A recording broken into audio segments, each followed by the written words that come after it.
Yes, g'day guys. Welcome back to the Ball Logic NBA SuperCoach podcast. I'm your host, Braino, joined by the full team. We've got Matrix and Horse in the studio for Week 13's preview. And Horse, we'll go to you first, mate. Number 3 at the moment overall. We asked if the nerves are kicking in over the last fortnight. You're probably used to sitting at the top by now. No, not at all. No, it's very nerve-wracking. And then you find yourself looking at box scores during the day and watching a stupid amount of basketball, which, you know what, if that's the worst thing that's going on in life, then happy days. So it's good in some ways, a bit nerve-wracking, but yeah, the support from our community has been bloody sensational. People in the DMs, getting around it. So yeah, hopefully we can see some green arrows again this week. Absolutely. Fingers crossed, mate. We're all riding your team, I'm sure, a lot more than our own. Matty, how have you been, mate? You didn't get the clown wig this time, thankfully. So nice little change of pace for you. I feel like you left something hanging there. Third overall and third on the pod for Horse this week, but I reckon he moved a bit closer this week when I had a bit of a deep dive, and you had a ripper week, Braino. Yeah, when you say ripper week, I mean I've got like 20 points more. Like it's not it's like a beast dick. Yeah. There's nothing really in it. But nice little 41 green arrow, so I'll take it into 276. So I'm there or thereabouts. I'm not competing deeply into the tournament by any means, but I'm probably sitting 6th, 7th seed. So we're looking at a playoff berth, but I don't think it's going to be much more than that, sadly. But of course, guys, we're live, so let us know how you went in the chat. I'm sure there's some big scores in there. Big Pete gone big with a 10-25 up into 14th. Oh, massive. Pat. Yeah, Patty gone really well this year into 14th. That is a massive score. 10-10 from Avatar of Paper Magic as well. Good name too. So some big scores floating around. Let us know how you went in the chat. Let us know what struggles you're having with your trades ahead of Week 13. And things are pretty open at the moment, boys. I think it's one of those periods of time coming into the 5-game week slate that we have in Week 16 where the next 3 weeks could determine really the rest of your season coming into that time period, Horse. Yeah, absolutely it can. There is a lot to get through this week, and we spoke about it a little bit last week with teams tanking and teams looking to adjust their rosters. So yeah, we're going to bring a bit of a deep dive into who we think you should target for the week ahead. Matrix, I want to ask you though, Jamal Morant back from Memphis. We thought we might be able to get some value out of like a Javon Small or a Cam Spencer or something like this, but not just yet. Mate, I don't want to sound too positive, but he keeps saying in the media, I want to play for Memphis. So I don't know, read into it what you will, but I know unless it's a showcase, because he's only averaging 17 points per game this year, I would have imagined that they would have put him on ice if you're looking to trade him. Imagine if he hurt himself in this one and lost all trade value. We all see what's happened to Anthony Davis in the last little bit. So maybe just a sliver of hope for Jamal Morant and Memphis fans. And it'd be a really expensive laser tattoo removal for him because he's got Memphis on his back, doesn't he? So yeah, that's got to come into play too for Jar. Yeah, that would cost a bit of money. Would be pretty painful. That's a reminder every day that Jason Terry has a Boston Celtics tattoo after playing for him for like 3 or 4 months. So. it's good times. Guys, we're going to dive in. We'll talk about Week 12 very quickly. We'll look ahead to the schedule for Week 13. We'll talk about trades as well and look through the top 10 most traded in and out and give you our opinions on those moves in the top 1% where there is a bit of movement. We'll also talk about Captain's Corner as well. With no Jokic, it's still wide open and there's a few options coming up ahead of Week 13. Horse, talk to us first of all, mate. You're into third, 947 this week. Who performed well? Who let you down? Who let me down? Cooper Flagg, Jalen Johnson. He had an absolute stinker of a week, and I feel like he'll be topic of conversation later on. Derek Queen wasn't that great either. So, yeah, it was a little bit of playing the rookies this week to try and get a leg up for this coming week and weeks to come. So, yeah, still got a little bit of coin in the bank because we are anticipating Jokic to come back within the next couple of weeks, and we don't want to be left short for when the GOAT of fantasy basketball returns. Yeah, Matty, it creates a question around Jokic as well. We won't dive into this too much because it's a future conversation to have, but he does come back from an injury, but you would naturally think there's going to be some sort of injury management going through that return to play. So it does make him a very interesting conversation or an interesting pick when he does return. Yeah, it's such a tough one because I've seen him come back from other injuries and like didn't injury manage, just like come out and hit the ground running. This is probably one of the worst injuries I've seen him come. So you would imagine so, but also the second he comes back, I'm kind of like, yeah, fucking press that trade in button. It's too much risk, isn't there? There's only one big bloke that I'm quicker than over 20 meters, and that's Jokic. So if there's one bloke that doesn't need much in the way of a return to game or match fitness, it's probably the big guy, isn't it? He does everything so easily. He takes 2 steps over 20 meters too. He does. It's true. Yeah, not 7 foot tall, are you, Horse? A little bit shorter than that. Yeah, just a little bit. Just a tad. 5 foot 1,000. Yeah. Yeah, good. Guys, we'll move on to the Ball Logic Unlimited League winner for this week, and that is Ned with a 1095. I've been waiting for this team name all year, and we haven't seen it yet, but now we have. Coach of Kevin Deodorant. So that one was inevitable. 1095 for Ned, though. Well played, sir. Into 2100th overall. Looking through his team, he had the captaincy on Luka, like most of us. He had Keyonte George, who went 100. Scotty Barnes got 100. He had Şengün, a bit risky off the back of that injury return, so good little pick there off Şengün. He had Amen Thompson. He had Kevin Deodorant, of course, true to the name. And he had LeBron James, who we all poo-pooed on the show last week and said, well, he won't play 5 games. There is no chance. He's not going to play a back-to-back for the rest of the season. What a joke. He's listened to the pod clearly, and he's gone, I'm going to prove these guys wrong, of course. It's not good. Have you seen him play defense? That's the reason why he played 5 games, because he's doing fuck all on the defensive end. Yeah, I mean, I was going to say, that's the last 10 years, isn't it?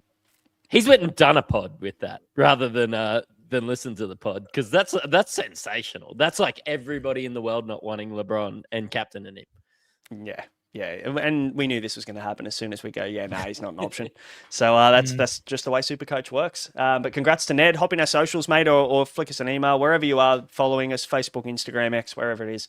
Flick us a message. We'll get that Standard Squeeze prize pack sent out to you. Thanks to the Standard Squeeze for sponsoring the show. Let's move on to the injuries ahead of... Actually, no, let's talk about Week 12 first. We'll do that.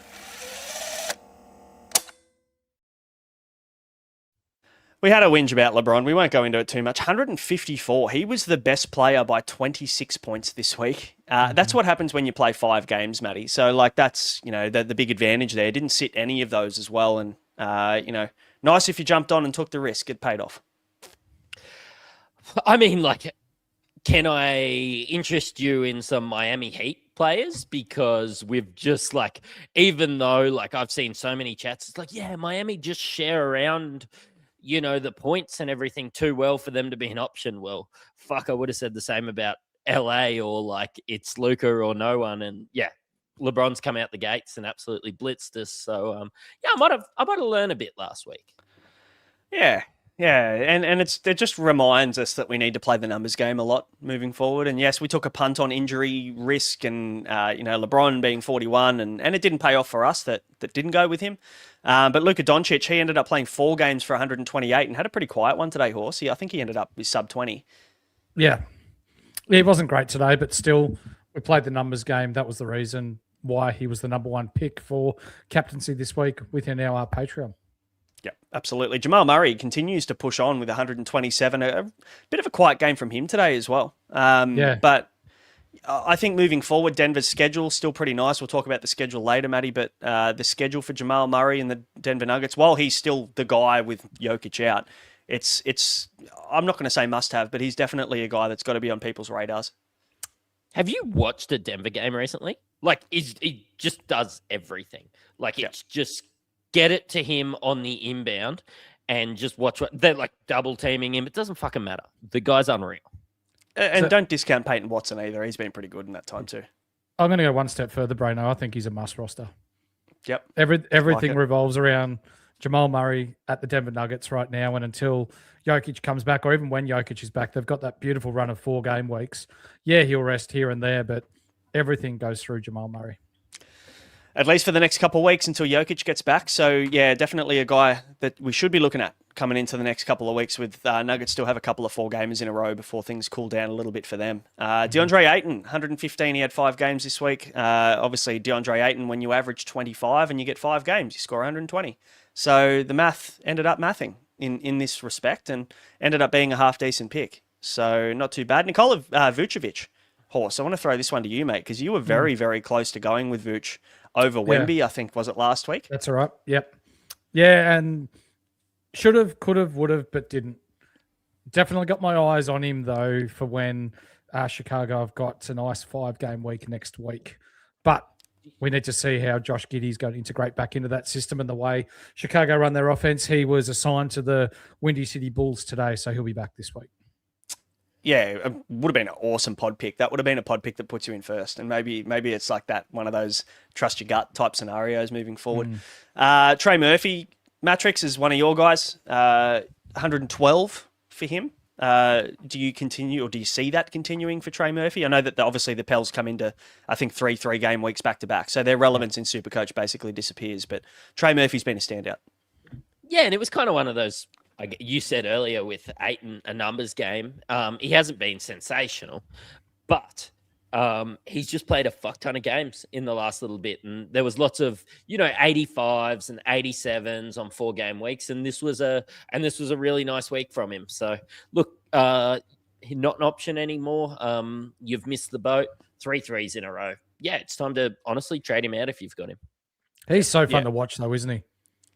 He's one of those guys that, even though you don't have him in your side, it's nice to see him do well. 100%.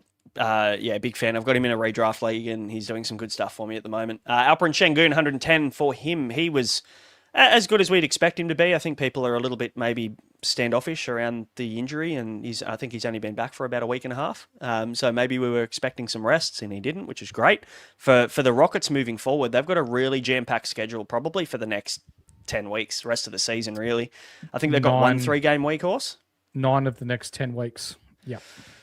So that, we'll be looking at Sengun, we'll be looking at Amen Thompson, we'll be looking at Kevin Deodorant, and there's a lot of players there that we'll be looking at. So yeah, we'll reserve our thought on Sengun. Najee Marshall, though, and obviously AD being down, Matrix has provided an opportunity for Najee Marshall to somehow become relevant, and he always kind of is when he gets his opportunity. Just the minute's never there. Do you reckon long term this could be an option? I actually don't yes, the AD thing come into play, but actually PJ Washington being injured is probably the bigger thing. I sort of think of Najee as that next guy behind him. But I mean, this wasn't on my bingo card. I don't think it was on anybody's bingo card. No. I do think that maybe you could turn into like a little bit of a cash cow with this increased usage.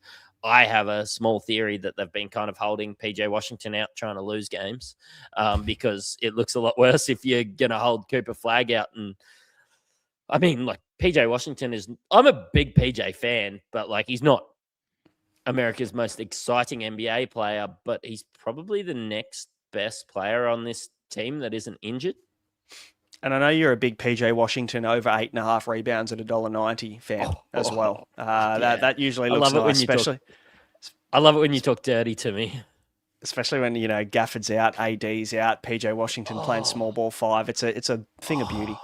You mentioned Coop not sitting, and obviously he's got a Rookie of the Year to win, right? So he's got to play games for Dallas, which is really good for his SuperCoach credentials moving forward. I think you can comfortably hold him knowing that he's just going to get burned.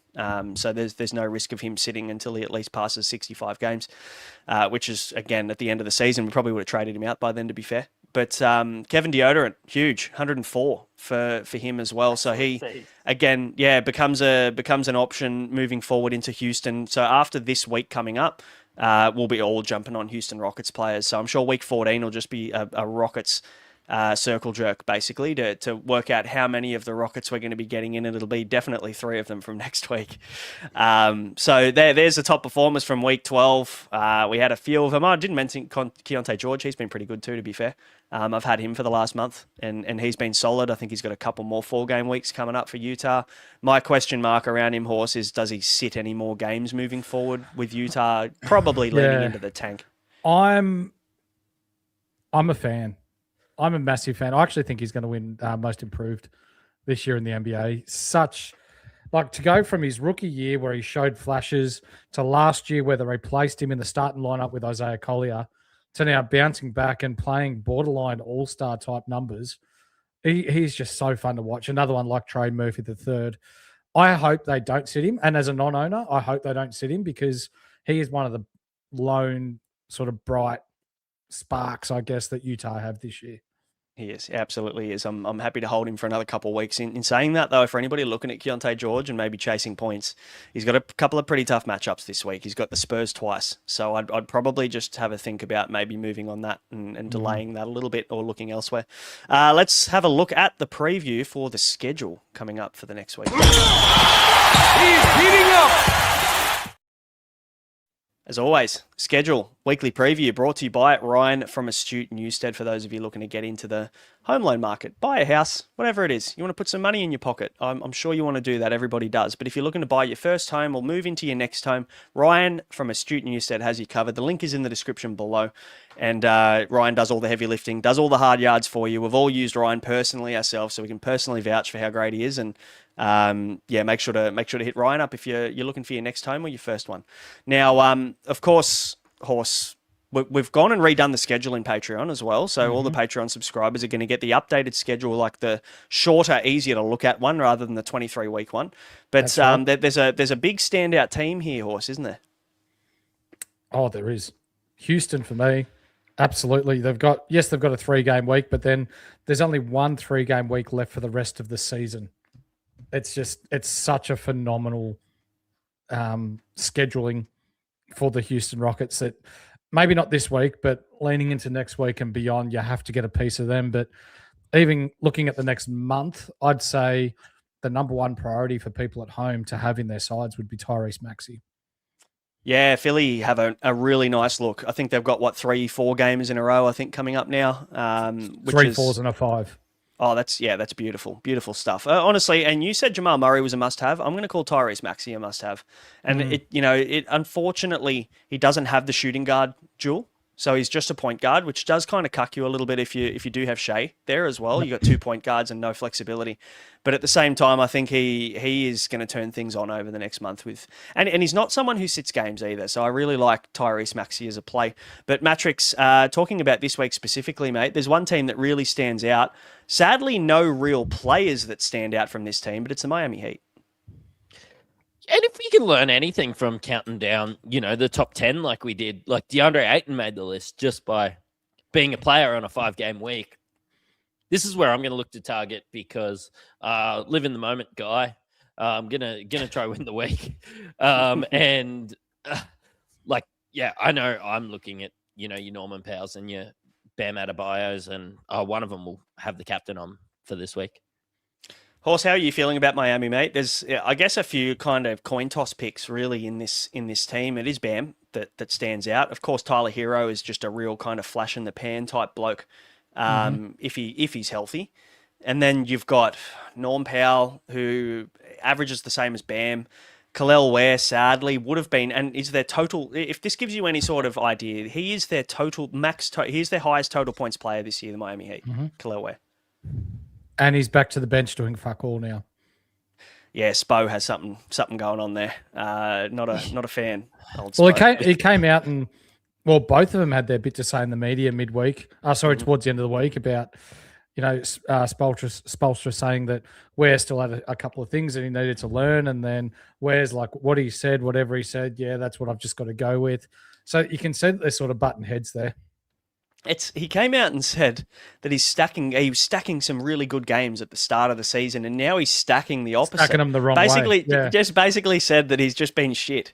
And I think that's pretty rough because he hasn't got the minutes there either, really, to make that call. Matty, you bought Kel'el Ware on the hope that things were going to improve, and sadly, Hero knocked him out of the starting lineup. But surely he's not that bad to be getting 7 minutes off the bench.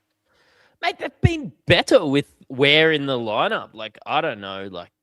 I suppose ex-wife maybe is probably where I'm looking that Kel'el Ware's played around with, because having a look on the court, the fit with Bam at the 4 is kind of what I like.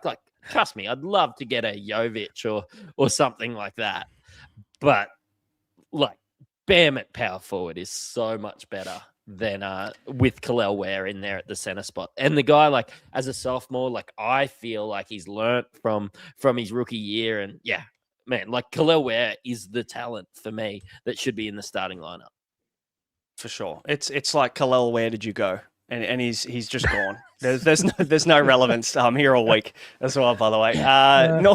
Norm Powell, I guess, and Bam are the two standout picks here for me. If you're chasing points. And on a 5-game week, of course, that's what you're looking for. Both average 22.5 for Bam, 22.3 for Norm Powell. It's more you got to look at maybe the situation. And you said that from a Miami Heat standpoint, Matty, having Bam at the 4 is better for them, but having Bam at the 5 horse is better for SuperCoach. Much better for SuperCoach. Racks up rebounds, can go to work against bigger guys, stretch the floor, gets more defensive numbers when he's playing the 5 as well.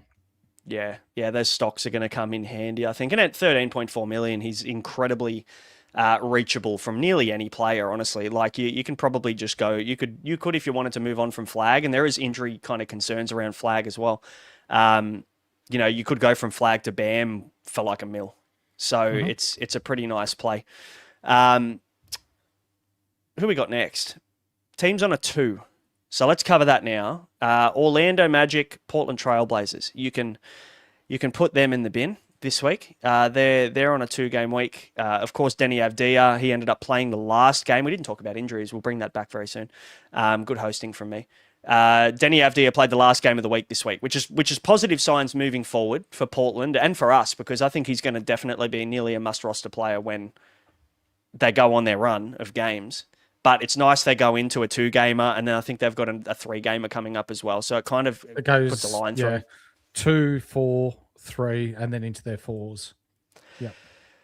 Yeah, they got that 5-game week in week 16. So that's probably where him, Jalen Johnson, all these guys will probably have to have a conversation about become pretty relevant moving forward in that 5-game week. But yeah, for the Miami Heat, there's only a couple of options there. So we'll probably move on to getting off your Orlando guys. Paolo Banchero, he's a trade out. If you've been on Anthony Black. Paul, is he Pablo? Is he redeemed from Pablo yet, or is he still Paul? Or no, he's still Paul. Where are we at? Okay, Paul Banchero, he's no good. You can move him on. Anthony Black, if you grab some cash from him, you can move him on now as well from Orlando. And of course, Deni, if you ended up holding him last week, thankfully he wouldn't have dropped much cash, if any. But you can move him on and aim to get him back a little bit later. Of course, he goes 2-4. I reckon if you held him through that fucking shit show. Myself included, yes. I see a couple nods out of the. That's 2 out of 3 ain't bad. I reckon he's nearly fucking hold. Like, just sit him on the bench on the 2-game week and enjoy the 4-game week, because Brano's talking about getting him back. At this stage, we've kind of made enough money, haven't we? That you can't, like, you've already traded out. Like, that 2-game week was great, but you've already traded out your Orlando assets. If you held Deni, which most of us would have traded, I think if you held him, I think you can bench him. Like 17 mil on the bench now that we've generated some cash is cool, right? Is this the stage of the year that we're at? Yep, I think that's what I'm doing. Yeah, that's fine. Yep, I benched him last week. I'll bench him again this week. Yep. I'll be looking to attack pretty heavy this week, knowing that people have Deni. So being someone who traded him out, I swapped my Chet trade back. I would have traded Chet last week. I swapped him back in and traded Deni out. And just knowing that this 2-game was coming up, I wanted to take advantage of this fortnight. So I had green arrows this week. I'm really going to attack hard this week and see if I can put a dent in the people that are holding Deni on the bench. But yeah, you'll have one back on me the week after that. So I'll need to decide next week what I'm going to do. But we'll have a chat about that then.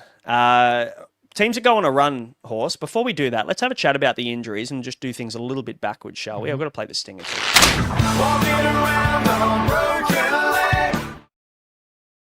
Coming into this week, there's a few injuries to chat about. Anthony Davis, it's months, not weeks, Horse, by the looks of things, which is good for Flagg to a certain degree, great for Najee Marshall, not good for Dallas.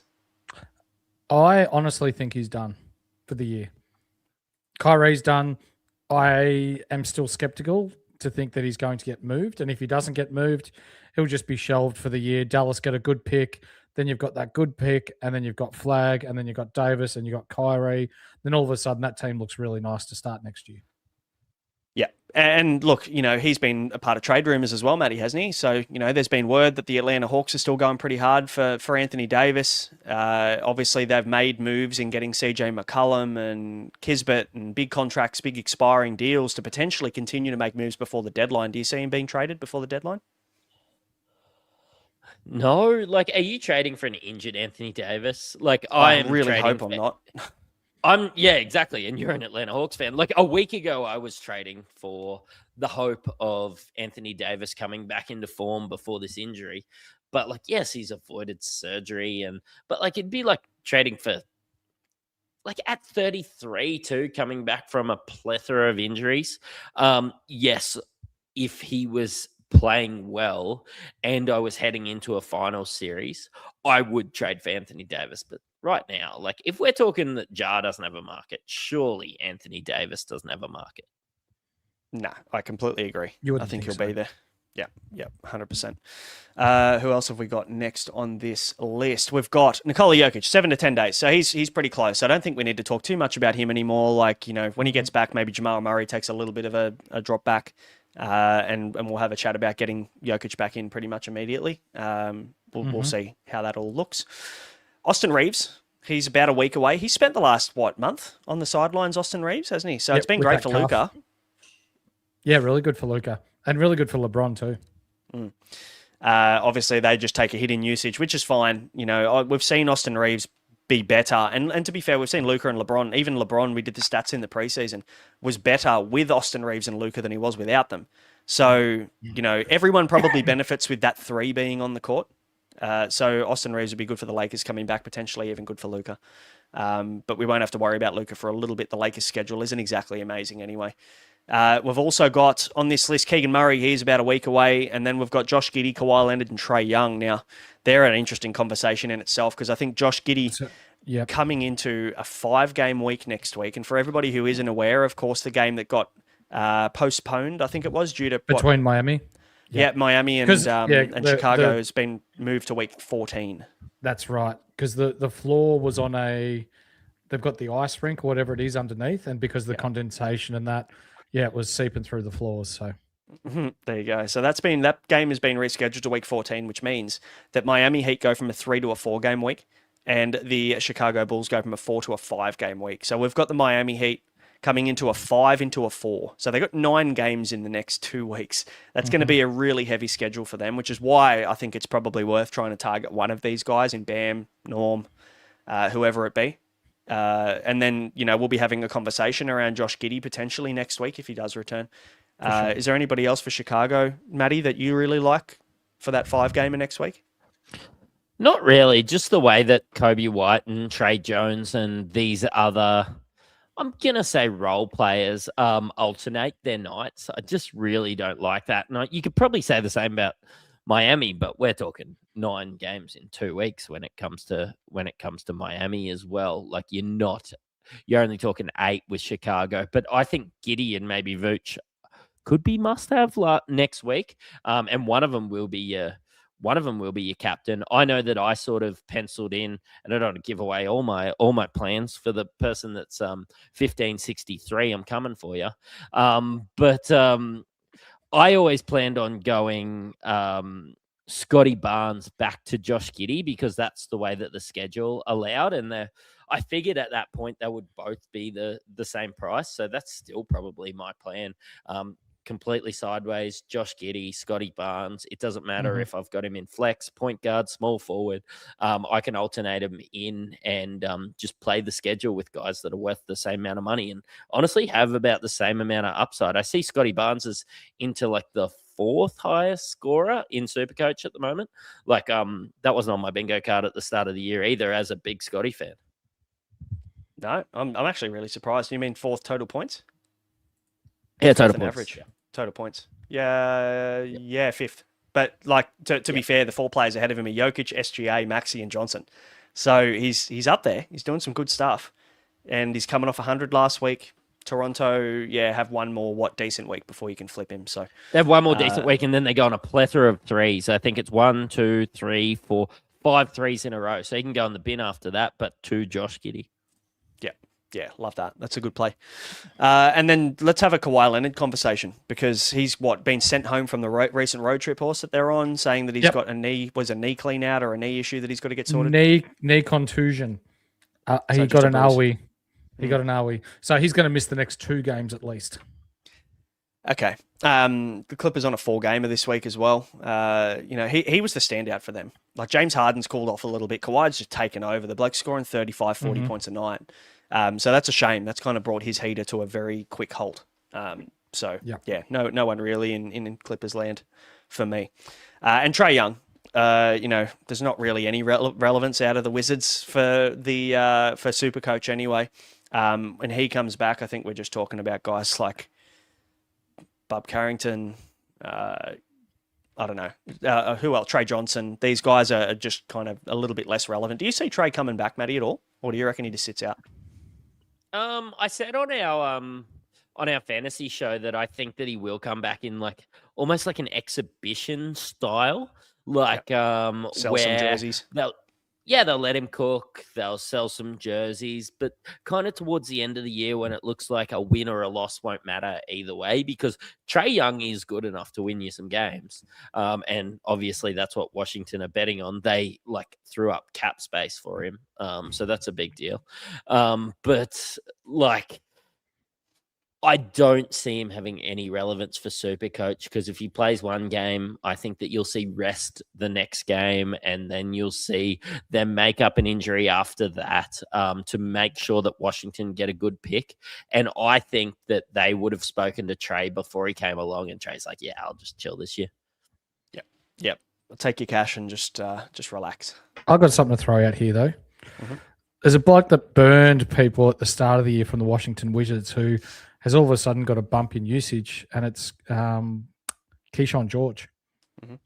So now that CJ McCollum's gone, the usage king, he's at the Atlanta Hawks.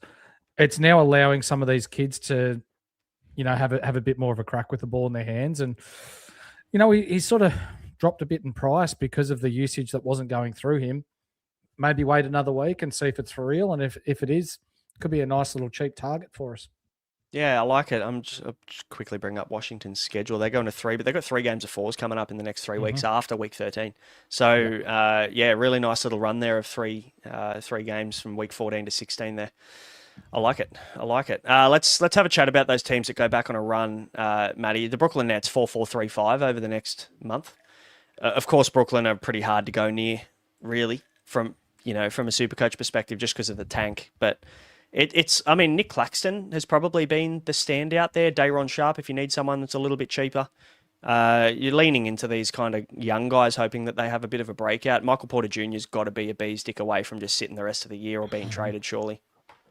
He'll be traded, surely. I think he has that value. I think they're just playing hardball with saying, we don't necessarily want to trade him. Saw some interesting footage of Cam Thomas, when they made that shot to win, Cam Thomas sitting on the bench, looking disappointed. I don't know, man. I just am going to draw a line through Brooklyn Nets. In a format that you have to hold them all week, I can't do it because, I do just think that they're going to be playing ducks and drakes, losing some games on purpose because, to be honest, if I was the GM of the Brooklyn Nets, that's what I would do. For anyone that was looking at Cam Thomas as well, he did have 10 assists today, which coincidentally is the first time in his career he's had 10 or more assists. So that will not stick. I reckon that's probably matched his whole season total up until now, hasn't it? 10 assists. 100%. The man just does not pass the rock. He's he never doesn't seen like a shot passing. He doesn't like. No, I reckon the highlights must be the ball fumbling out of his hands 7 out of those 10 times. You reckon he's tried to shoot it and it's missed that badly? They've counted it as a pass? Because that's all I can put it's it. Nick Claxton assists. Yeah, basically. The Boston Celtics go on a run of 3 4s in a row, and there are a couple of very obvious options in, Derek White. Peyton Pritchard was on a heater for a little bit there, but it's Jaylen Brown. My only concern with him is the back spasms that he's sat games on recently. That they seem to be recurring and seem to be something maybe from an injury management perspective. He might miss random games here or there. So is it Jaylen Brown? Is it Derek White? Or are you avoiding the Boston Celtics? I'm avoiding the Boston Celtics. Jaylen Brown, very good player, don't get me wrong, but he needs to be efficient from the field for him to score well.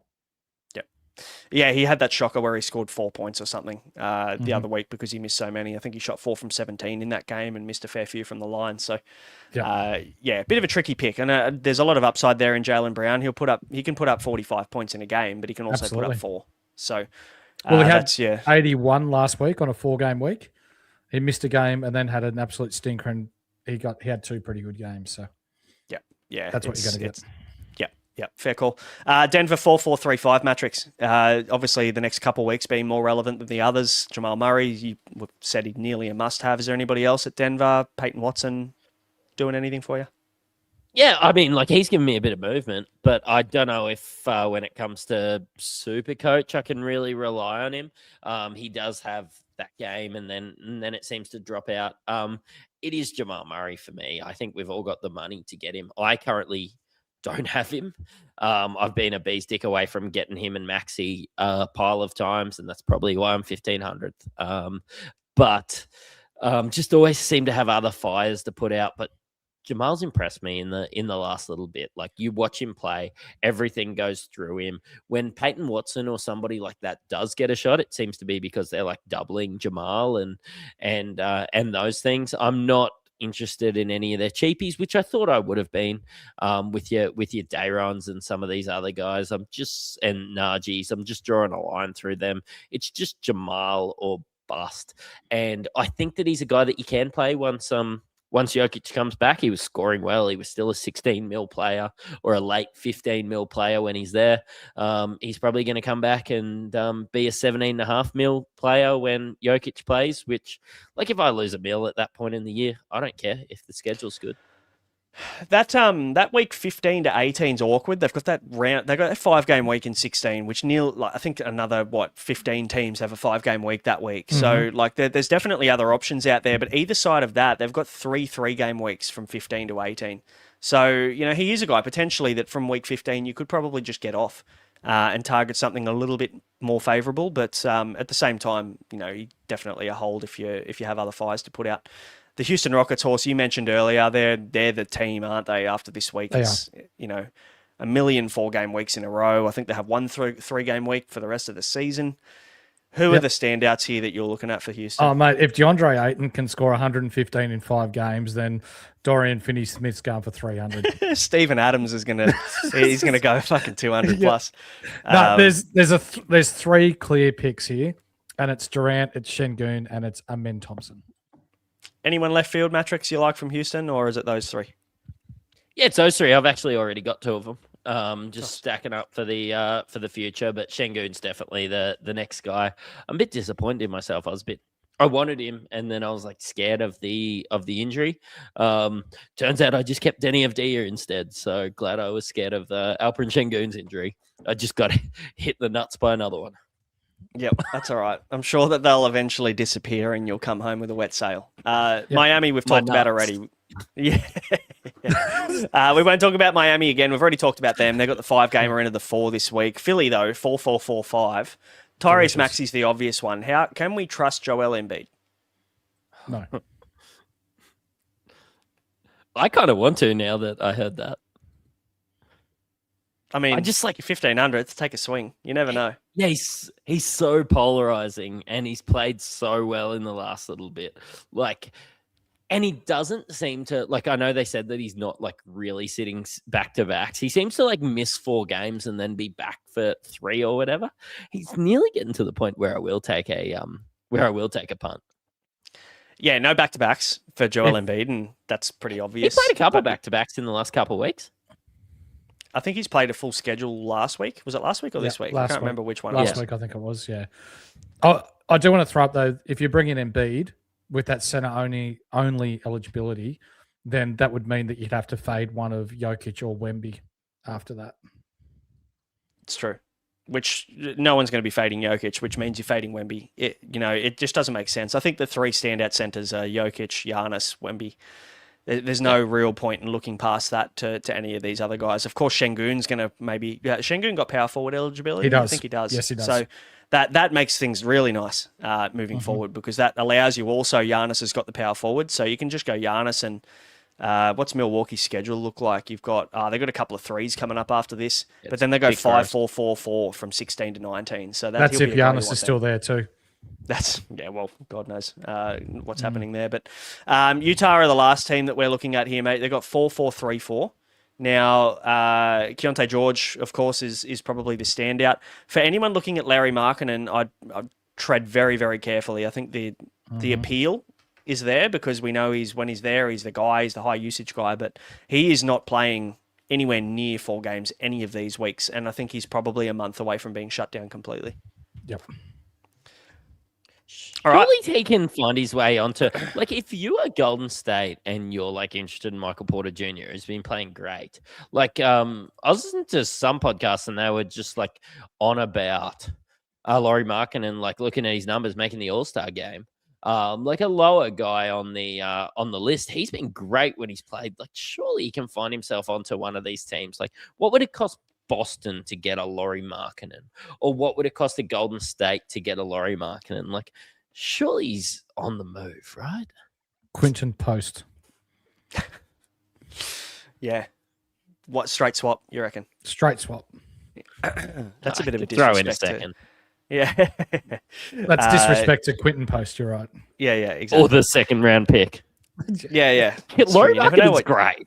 He is good. We take the piss. On a contender, he's going to do some damage. And he's out tomorrow as well. Yeah, so do not go there. That is Utah. That is the teams who go on a run. So they're the teams to target: Brooklyn, Boston, Denver, Houston, Miami, Philly, and Utah for the short term anyway.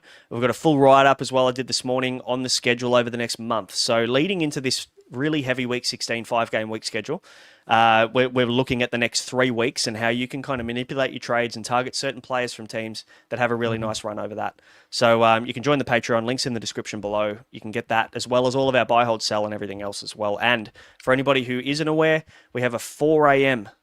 daylight saving time lockout tomorrow. So you can't wait till 10 a.m. You've got to get your shit sorted tonight. So get your trades in early. 4 a.m. is the time. So either set those alarms, which most of you probably won't do, as I won't either, or just get it sorted tonight. Let's have a chat about trade. And for Patreon members, we'll have to throw our trades up tonight, so that you have some time to have a look through. So yeah, after this, we'll all be on. I know it's getting late and in your daylight saving times, but we're just gonna have to throw it up tonight, so that you have time. I'm not waking up at 3 a.m, so it's gonna have to be tonight. And for everybody waiting for Matrix's team to know who to fade when he brings them in, you'll get that in about an hour's time. Yeah. Let's move on to the trade targets for week. What is it? 13. Yep. Targets acquired. I've already probably given a fair few comments on most of these players, but we'll bang through them anyway. Bam Adebayo, top of the list for good reason. He's on a 5-gamer. He is the pick of the Miami Heat players, in my opinion. And he has power forward eligibility, which means that you can have Wemby, Giannis, and whoever else you need, as well as Bam this week. 13.4 mil, bit of a no-brainer. Anything else to add? Nope. Love it. But for all the people in the chat saying that they're not waking up that early, I'm actually going to wake up that early just to watch basketball, but not to do our SuperCoach trades. They're happening tonight. And it's a great slate. Like, if you're willing to wake up at 4 o'clock, if you work at 8, you can watch 2 games before work, and that never happens. Yeah, sorry, it is 4 a.m. standard time, 5 a.m.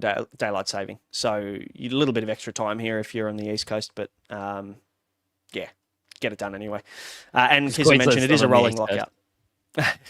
No, it's not anymore. It's a rolling lockout, of course, but you also have games, I think, at 6 or 7 a.m. as well. So it's just, it's a pretty stacked morning full of games back to back. So you're better off getting it sorted tonight. Giannis is the second most bought player on that 4-game week. Milwaukee do come into a bit of a weird schedule. They go 4-3-3. So it's not exactly a great run of games, but Horse, is he just on the 4-game week this week, probably like a prime captaincy option this week as well? Yes. So this week, do you plan on getting him and holding him to their week 16 5-gamer? or are you going to bring him in and then move him back out? I'll be bringing him in, then moving him out. Talk to me, Matrix, about Giannis versus Wemby. If you can only make one trade, who is it? Because there's a fair few people in the chat that have been asking this question tonight. I mean, I'm lucky enough that I have one of them, but the schedule's exactly the same. It's just the 5-gamer I would instead of the choose 4 in week Wemby 16. because, yeah, I would choose Wemby over Giannis, just because I have a little bit more faith in the Spurs. I mean, burnt, but I've held Kevin Porter Jr. off the bench, and honestly, have you seen some of these games that Milwaukee have been playing? It's kind of been gross, and I wouldn't be surprised if he's not playing fourth quarters. He's kind of doing the anti-Shea.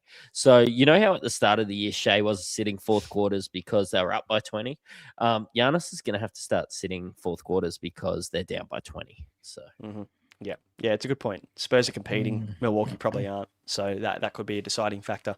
If you can have both, I think it's still a good play. Giannis is probably still going to be a top 5 scorer this week. So 37% of the top 1% of teams bringing him in this week with 159 break even, and I think he could even challenge that. So I do like the pick. Jaylen Brown is third most purchased horse. You said buyer beware for Jaylen Brown coming off a couple of shockers and managing a back injury. So you'd advise against people getting Jaylen Brown? Yeah, I think there's better out there. Yeah. Cade Cunningham is the fourth. I've been for a shooting guard small forward duel for weeks. I can just never find one. And we mentioned Jalen. Was it 2 weeks ago that Brano wasn't on? Horse, and we were excited about Jaylen Brown, and then all the injury concerns happened, and it didn't happen, and the injury concerns are just still there. But that shooting guard small forward, you would have thought coming into this year that was like a duel that happens regularly, but just doesn't seem to happen in SuperCoach. No, it's not. Yeah, it's pretty rare. And if you have Amen Thompson, the flexibility that creates for you, potentially with being able to bench Amen Thompson and play Jaylen Brown on field, gives you an extra 4-gamer, gives you an extra game throughout the week, which is what I've been toying with. But I'm probably a little bit scared off Jaylen Brown just with that back, and the fact that he did go pretty low recently. So you can lock him in for 155 this week if I fade. Cade Cunningham is the next one, and probably another guy that I've been looking at. 18.9 mil. Detroit, Matty, come into a ripper run of games, really, don't they? And 16% of people are bringing him in, which means that he's going to be owned by 16% of the top 1% of teams. A little bit of a pod at this point in time. They go 4-4-3, 4-4-4-4, and then they go another 3-4-4-4 to finish the year. There is only how many games? 2-3 game weeks for the rest of the year. Nearly as good as Houston, I'd argue. 9 out of 11. Yep, as good as Houston. Oh, is it? I mean, Cade chronically under-owned then. Really, when you look at this schedule, are you just worried about the injury recently and the time that Dennis Jenkins has spent in the starting lineup with him out? Oh, I mean, I'm just worried that they've come in hot and that they're going to want Cade right. And really, I don't think that anybody else is going to challenge them in the East where they're sitting on the ladder. I think if this injury is real, which I do think it's real, maybe just in the next week or so we could see a rest, or like even the last game we just sort of see him sat a bit, or he kind of sucked a bit. I expect him to be good going forward, but just not for this week. I'm just a little bit off Cade this week. Just it's been so close to that injury. He's only played the one game. I kind of got burnt for holding him a couple of weeks ago, so I'm probably a little bit salty about it. But I do think next week. Oh, sorry, his schedule's elite, but maybe it's not next week. It's the next week. I'm probably pretty keen to get him for the rest of the run. So. Double dummy in the chat. Cade's BE is 170 though, and I think that's something you have to factor it in. Yeah, give it the week. He does come up against Boston and Houston, who are pretty good defensively for the most part. They've got good defensive systems. I think it'd be pretty tough for him. He does have the Pels and the Kings as the other two matchups, which might even him out. But he doesn't have 4 killer matchups this week, so I think he probably can be a guy that you look elsewhere on for at least a week or two. Wemby is 5th, Murray is 6th, Keyonte George is 7th. They're all fine. Scotty Barnes is 8th. The questionable, and Tyrese Maxey is the 10th most purchased because he is 93% owned in the top percent of teams. So that probably tells you that maybe it's the anti-pod that you don't want to take on if you're one of the 6% that don't have Tyrese Maxey coming into this run. Evan Mobley he's in the 9th most purchased before we move on to the sells. 15.8 million. Cleveland go 2-2. 8% owned. Horse, thoughts on Mobley? Don't like it. Coming off a 98 last week, averaging 26 on the year. Yeah, I think for usual fantasy basketball is quite good because he can get you those defensive stats, stretches the floor not too bad as well. But yeah, notoriously bad from the free throw line. He was shooting in the 50s earlier this year. So yeah, those negative stats are what hurts him. Game 1 against OKC as well of this week. You know, anyone coming up against OKC, it's just been an absolute torture chamber really for SuperCoach. So and then they play Orlando, who have surprisingly been very good defensively as well. From a SuperCoach standpoint, concede a lot less points than most teams. So, yeah, a couple of nice matchups, a couple of bad ones, and probably some better picks out there at that position for me. Let's have a chat about the sells very quickly. We've got Jalen Johnson at the top of the list, and this is probably one that we've waited 50 minutes and 57 seconds to talk about, Matty, but it's the question that we've got the most in the Patreon at the moment. Talk to us. Where's your head at with JJ, because he's been so good for so long, but now he's on a real cool off. Yeah, and look, friend of the show, Inside Fantasy Sports, is asking, is JJ a sell as well? It's just coming through fucking fast. Yeah, I know. I just saw it about 1,000 times. I thought I better type that in, but honestly, yeah, the schedule just gets a bit patchy over the next 3 weeks. I had traded him a couple of weeks ago, and I'm glad I did. That's probably held me up a little bit. My team value's down a bit from you guys, but yeah, I do think you probably need to think about trading him. He's got that high break even. Doesn't seem to be in the elite form that he was. The schedule's not that good. Yeah, just trade him. We can still get him back in a couple of weeks when that schedule gets a lot better. I think we talked about week 20.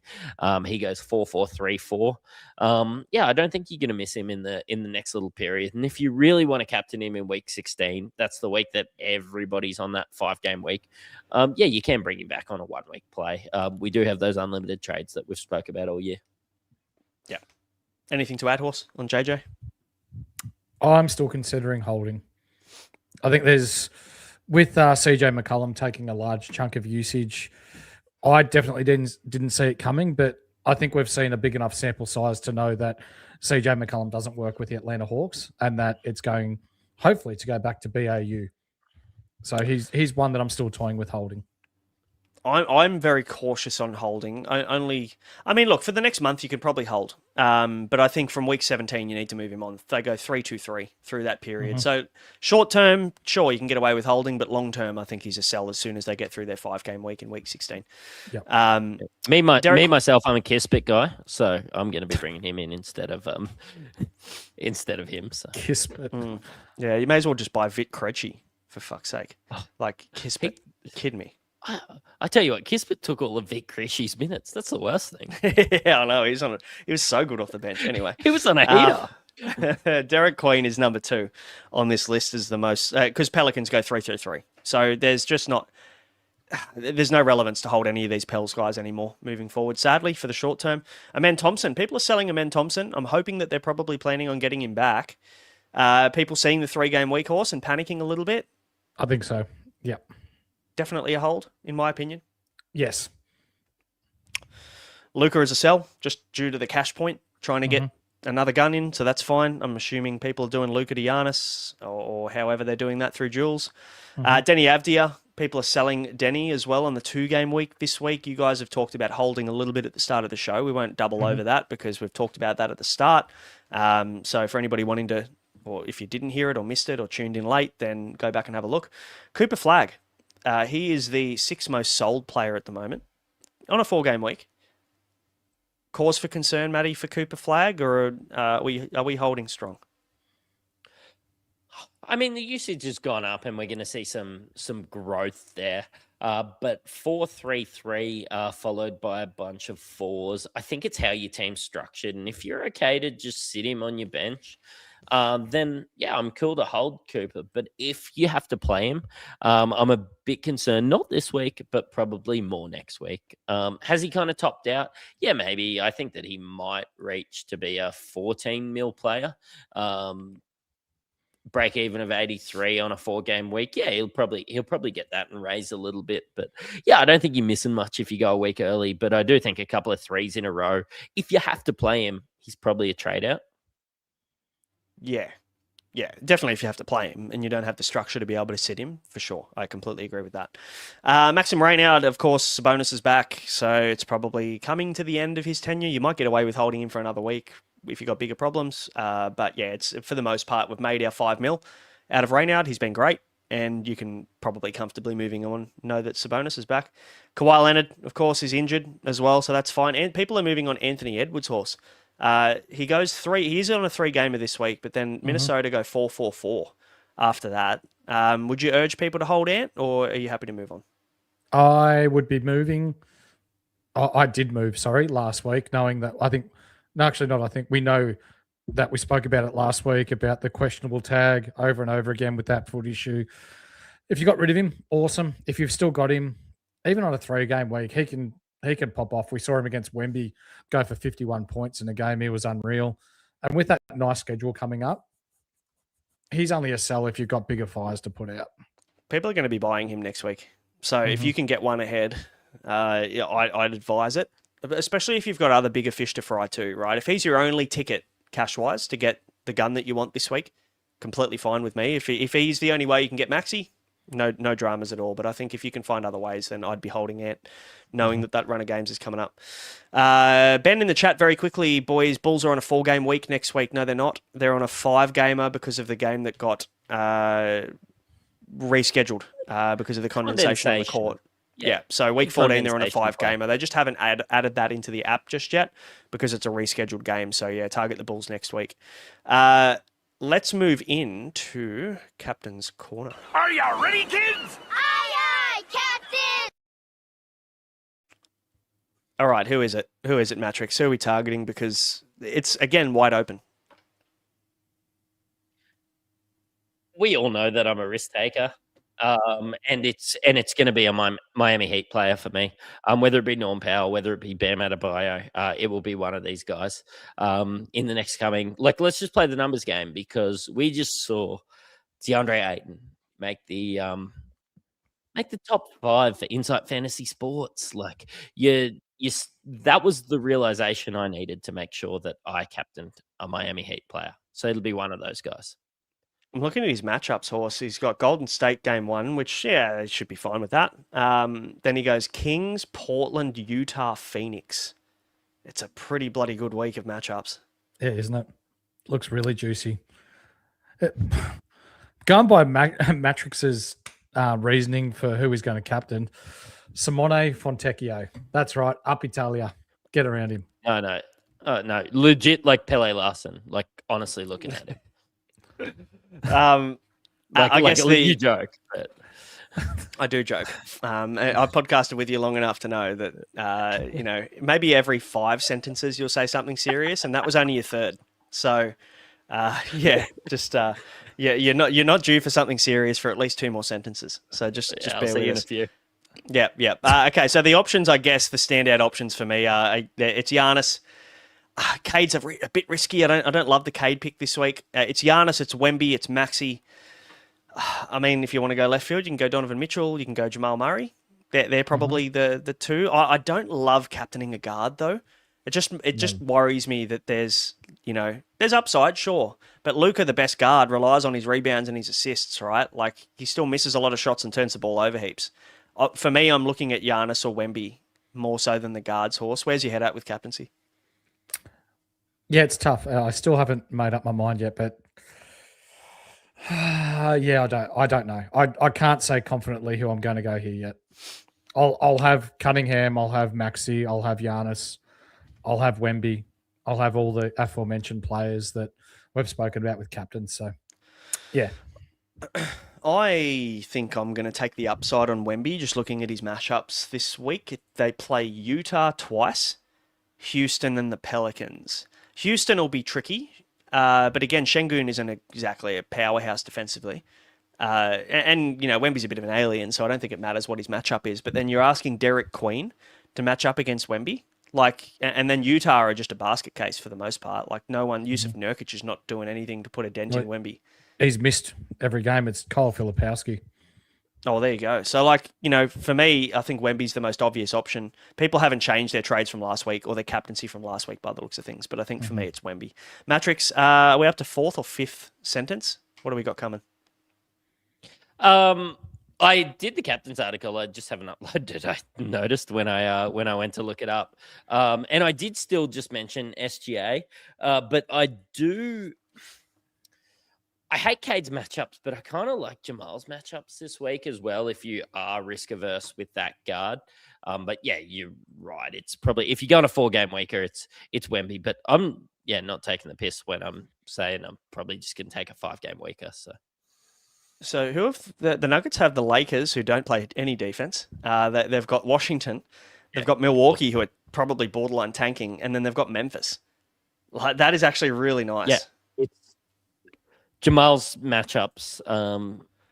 I looked up my write-up that I wrote while sitting in a car outside a customer's house earlier, they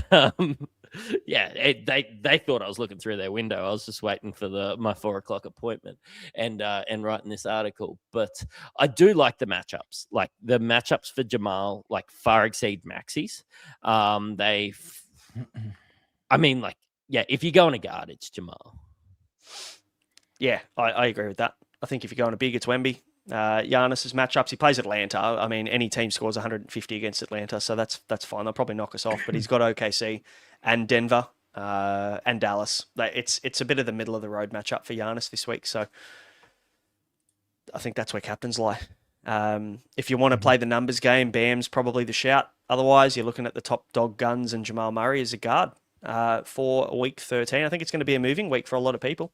If you've played the schedule game and played the numbers game over the last month, you're probably coming into some decent 4-game week guys this week. And we're probably, I don't know how far we are away, Horse, from being finished with our teams, but we've got to be bloody close. Like, team value wise, I think I'm sitting at about 213 mil.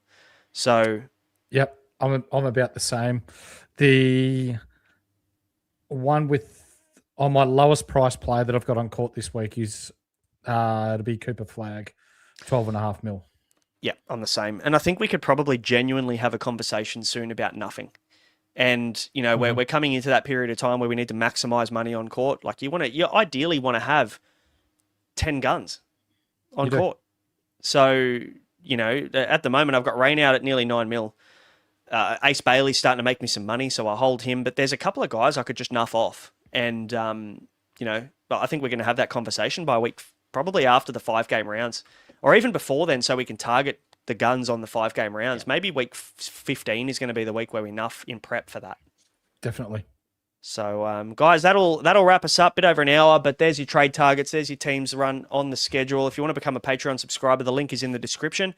You get the full articles, captaincy. You'll get the schedule article. You get the new deep dive graphic, as well as the buy, hold, sell that Horse put up earlier. So you'll also see our teams and our trades as well to see which direction we're heading in for the week. Those will be up in the next hour or so. So keep an eye out for them. But thanks for tuning in, guys. And Horse, rank 3 hopefully turns into rank 1 by the time we're chatting next Monday. Yeah, fingers crossed. We've got a ripper community, don't we? Not just within the Patreon, but here for the people that are, nearly 300 deep on YouTube tonight. It's been fantastic. Hopefully everyone sees green arrows, and we're back here next week talking about what good weeks we've had. And for the man that's in the middle here, he's 300 tins deep. But we really hope that you can be moving into the top 1,400 this week, mate. We'll be cheering you on. Hey, I moved up 200 last week, and look, I tell you what, if Bam and Norm doesn't get me there, after all the glazing I did of Norm all preseason, it's his time to shine. It's his time to carry me into the top 1,400, and I'm feeling it. I love it. Good luck, guys, for week 13. We'll see you for week 14. Catch you then. Cheerio.